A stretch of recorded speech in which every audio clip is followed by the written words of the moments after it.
विधानमंडल का आज शीतकालीन सत्र प्रारंभ हो रहा है। इस अवसर पर सभी माननीय सदस्यों का मैं हृदय से स्वागत करता हूं।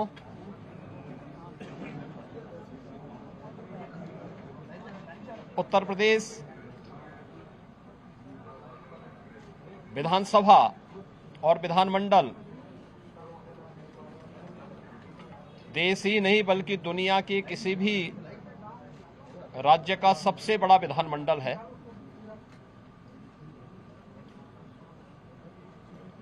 और हमारे लिए यह अत्यंत गौरव का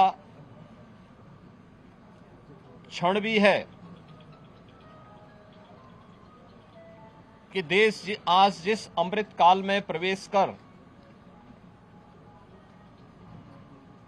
प्रधानमंत्री मोदी जी की संकल्पनाओं के अनुसार विकसित भारत के निर्माण के जिस पवित्र अभियान के साथ जी जान से जुड़ा है, उसमें उत्तर प्रदेश की एक महत्वपूर्ण भूमिका है। देश की आजादी के आंदोलन के दौरान भी अनेक स्वाधीनता संग्राम सेनानियों ने उत्तर प्रदेश को केंद्र में रख करके देश की आजादी के इस अभियान के साथ जुड़े थे। अनेक क्रांतिकारियों की कर्मभूमि और जन्मभूमि होने का सौभाग्य भी उत्तर प्रदेश को है। उत्तर प्रदेश आदरणीय प्रधानमंत्री जी के मार्गदर्शन और नेतृत्व में विगत 7.5 वर्ष में विकास और सुरक्षा के नए प्रतिमान स्थापित किया है। विकास और सुरक्षा का, समृद्धि का, आस्था और आधुनिकता का जो संगम आज उत्तर प्रदेश के अंदर देखने को मिल रहा है, उसका रास्ता भी हमारे इसी विधानमंडल से प्रारंभ होता है। उत्तर प्रदेश विधानमंडल के शीतकालीन सत्र के अवसर पर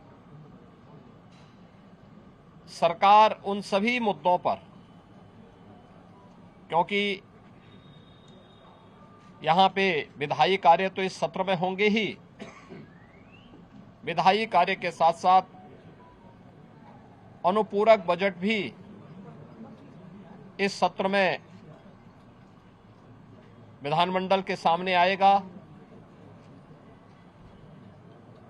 इसके अलावा जनता से जुड़े हुए और प्रदेश के विकास से जुड़े हुए माननीय सदस्यों के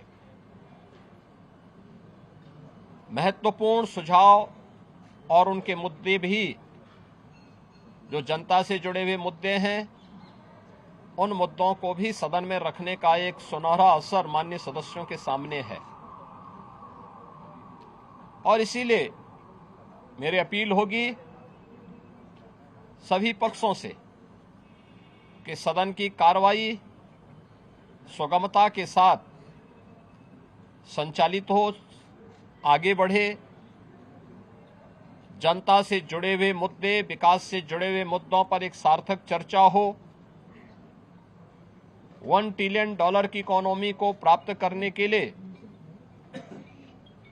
जिस एक बड़े अभियान को प्रदेश सरकार ने अपने हाथों में लिया है, उसे प्राप्त करने के इस पवित्र महायज्ञ में हम सब भी भागीदार बने, सभी पक्ष भागीदार बने। इस दृष्टि से सरकार सभी का सहयोग और समर्थन इसके लिए चाहती है। इसके साथ ही ये हमारे लिए गौरव का क्षण होगा जब 2025 में 13 जनवरी से 26 फरवरी के बीच में दुनिया का सबसे बड़ा आध्यात्मिक, सांस्कृतिक और सामाजिक समागम महाकुंभ प्रयागराज का भव्य दिव्य आयोजन प्रयागराज की पावन त्रिवेणी के पवित्र स्थल पर होने जा रहा है। इन सभी मुद्दों पर सरकार चर्चा करने के लिए सदन में तैयार है और मेरी अपने विपक्ष के साथियों से भी यही आग्रह होगा कि वे सदन में तैयारी के साथ आएं, इन मुद्दों पर चर्चा करें। हर उस मुद्दे पर जो प्रदेश के हित में, नौजवानों के हित में, किसानों के हित में, महिलाओं के हित में, प्रदेश की समृद्धि और सुरक्षा के हित में होगा, सरकार उन हर मुद्दे पर चर्चा करने को तैयार है। आवश्यकता एक सार्थक बहस का मंच हमारा विधानमंडल बने, इसमें सबके सहयोग की भी अपेक्षा हम लोग रखते हैं। मैं एक बार फिर से शीतकालीन सत्र में सभी माननीय सदस्यों का हृदय से स्वागत करता हूं और विश्वास व्यक्त करता हूं कि उत्तर प्रदेश विधानमंडल लोकतंत्र के इस महत्वपूर्ण स्तंभ में कार्य सुगमता से संचालित हो रहा है और सार्थक मुद्दों पर चर्चा के लिए हमारा सदन जाने जाए। इस विश्वास के साथ मैं इस पूरे कार्यक्रम को सुगमतापूर्वक संचालन करने के लिए सबके सहयोग की भी हम लोग अपील करते हैं।